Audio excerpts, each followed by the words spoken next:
Everyone needs to sacrifice. Rachel stared across the polished conference table, her perfectly manicured nails clicking against her tablet. Your package is outdated. We're cutting base pay by 40% and restructuring commissions. My name is Robert Carter, 52 years old, with graying hair that started fading in my 30s, a quiet reminder of the years I'd poured into my work.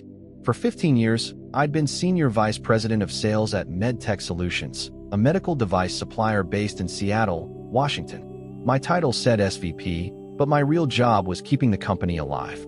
I managed our top 10 accounts, relationships forged through countless late-night calls, shared coffees at industry expos, and 15 years of fixing issues before they even surfaced.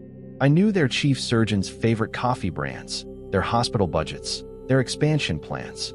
They trusted me to deliver, always.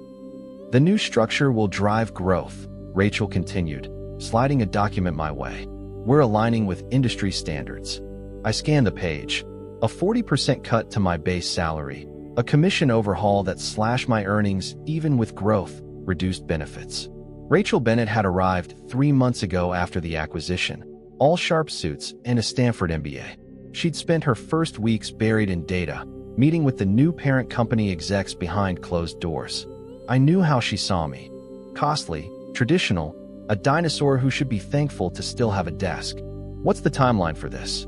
I asked, keeping my voice steady despite the ache in my chest. Effective immediately, she said, her smile tight. We need everyone aligned with the new vision. I closed the folder, stood, and offered my hand. Thank you for the clarity. Her smile wavered. She'd expected a fight, maybe even begging. Instead, I gave her a handshake and walked out, my heart heavy but my resolve firm. That afternoon, I felt her eyes on me as I packed a small box, a photo of my sons at their high school graduations, a custom fountain pen from a client, a faded sales award. Nothing dramatic. I nodded to Michael, our CFO, who'd been with me from the start. His look said everything. This wasn't just cost-cutting, it was personal. In the parking lot, I didn't make a scene.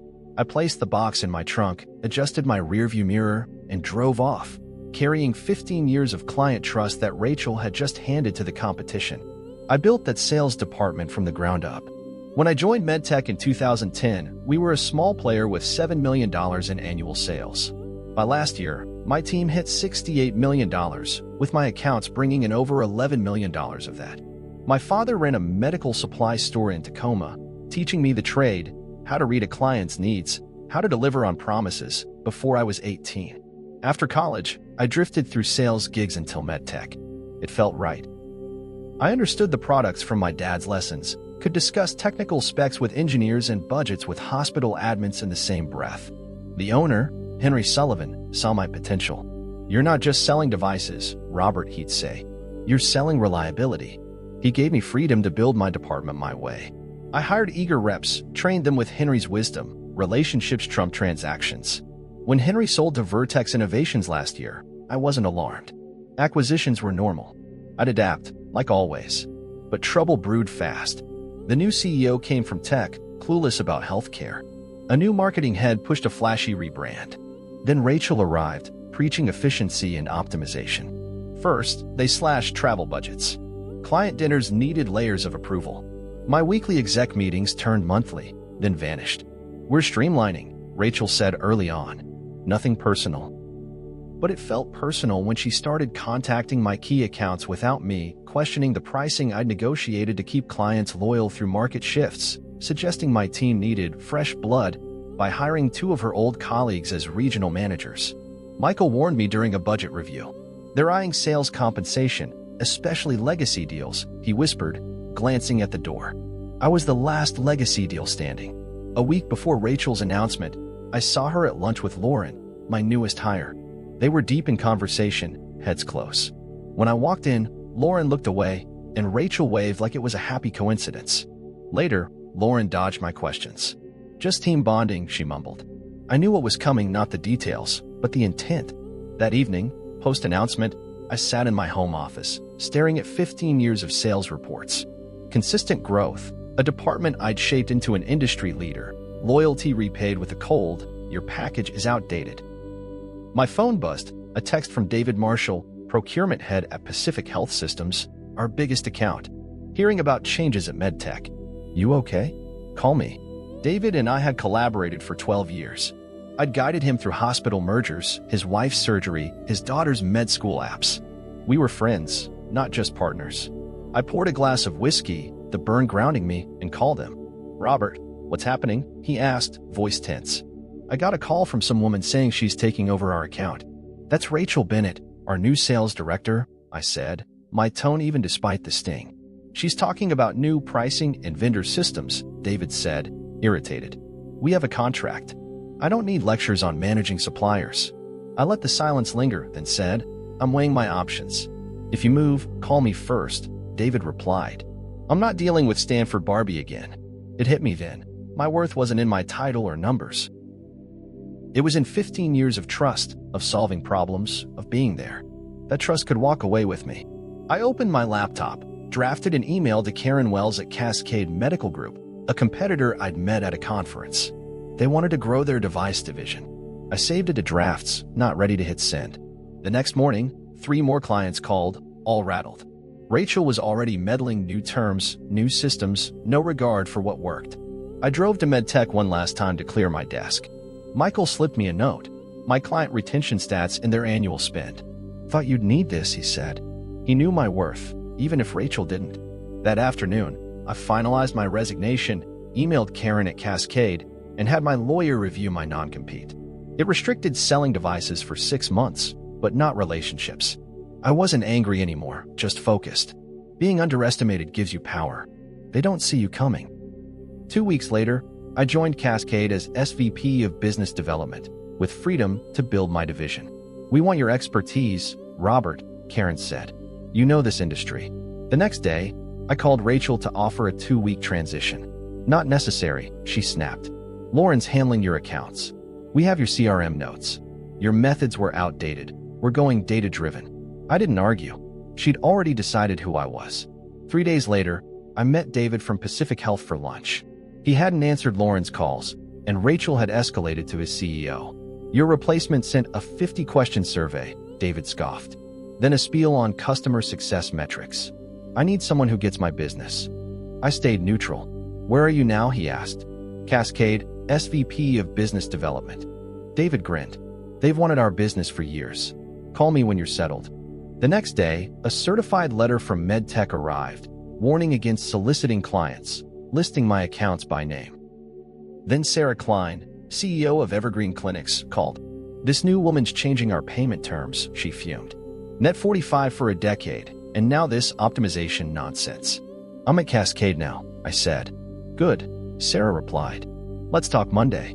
By week's end, 5 more clients reached out, all frustrated with Rachel's changes, all asking about my new role. I hadn't solicited anyone. They came to me. On my last official day, Rachel called. You've been contacting MedTech clients, she accused, voice sharp. I've spoken with friends, I said. After 15 years, many are. Those are proprietary relationships, she hissed. Redirecting them breaches your agreement. I know my obligations, I replied. She hung up, her fear palpable. She was starting to see what she'd unleashed. My first day at Cascade, Karen admitted, we've tried cracking MedTech's market for years. Pacific Health never budged. David Marshall doesn't trust easily, I said. MedTech's retention is 94%, way above the 70% industry average, Karen noted. What's their secret? I smiled. It's not a secret, it's relationships. Henry knew contracts keep clients on paper, but trust keeps them loyal when competitors undercut you. And the new management? Karen asked. They see trust as inefficient, I said. Rachel wants systems, not people. My assistant interrupted. Michael from MedTech wanted to meet. We met at a dim bar downtown. Michael looked jittery. I shouldn't be here, he said, sliding me a folder. It was Rachel's quarterly strategy, a client transition plan to shift my accounts to Lauren, with financials showing my clients weren't $11 million but $16.8 million, 24% of MedTech's revenue. They never told you your book's true value, Michael said. Henry knew, but after the acquisition, he trailed off. Why share this? I asked.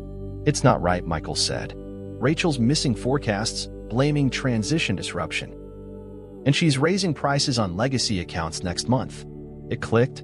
Rachel didn't just want my salary gone, she saw my relationships as a barrier to her profit-driven plan.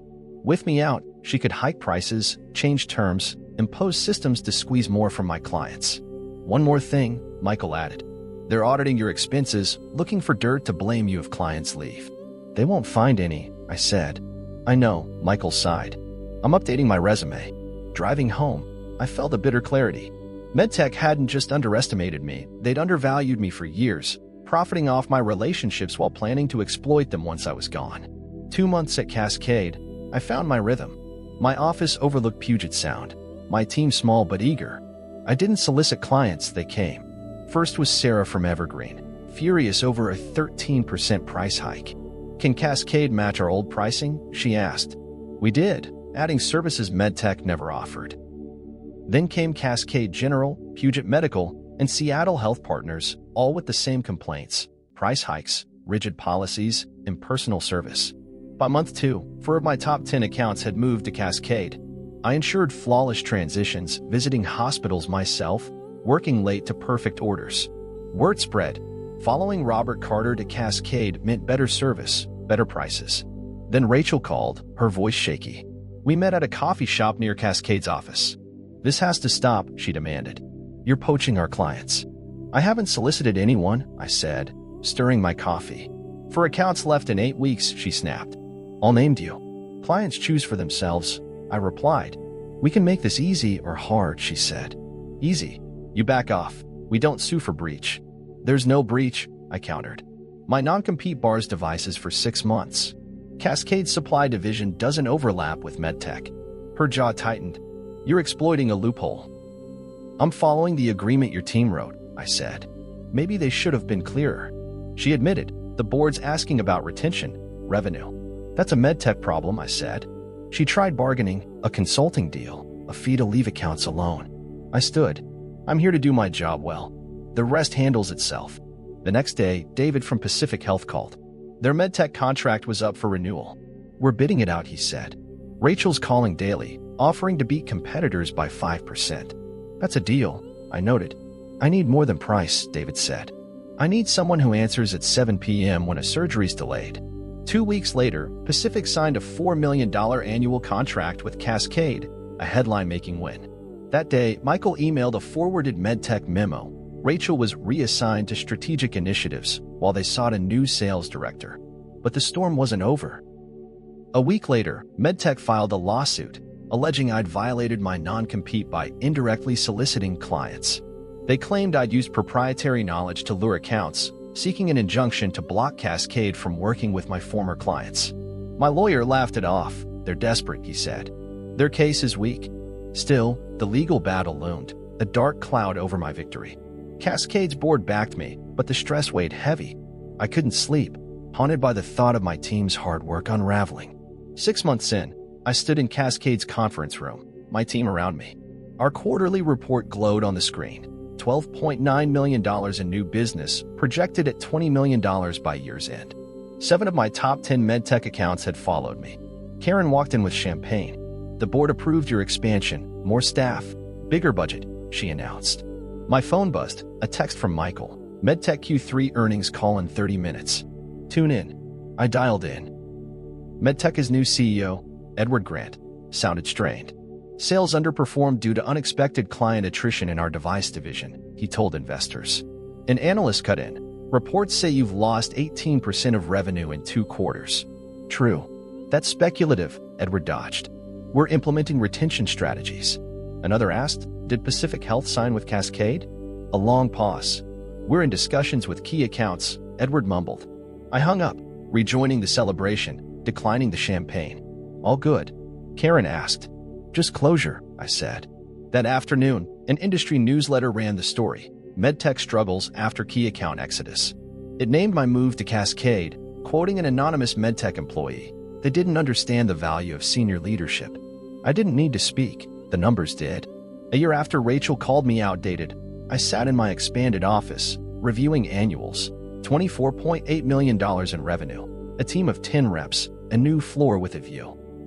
Karen hinted at a board seat. My assistant buzzed. Rachel Bennett's here. No appointment. I nodded. Send her in. Rachel looked worn, her sharp suits gone, replaced by something plain. I'm with Summit Consulting now, she said. standing stiffly. I'm researching client retention for a case study. Can I get your take on Cascade's approach? I held back a laugh. You know my approach, I said. She nodded. I miscalculated at MedTech. The industry's talking about how you dismantle the company without a word. I stayed silent. She wanted forgiveness, not insight. I wasn't giving it. She left her card. If you want to discuss trends, I'm booked, I said, standing. After she left, I shredded the card. That evening, I drove to my son's new apartment for dinner. He'd just been promoted to lead engineer at his firm. How's work, Dad? He asked over beers on his balcony. Good, I said, feeling the weight of the past lift. Building something that'll last. And I was ill. Not with devices, but with the principles my father taught me. Keep your word, value people, let trust lead. Rachel had given me a bitter gift. She'd forced me to prove what 15 years of loyalty was worth.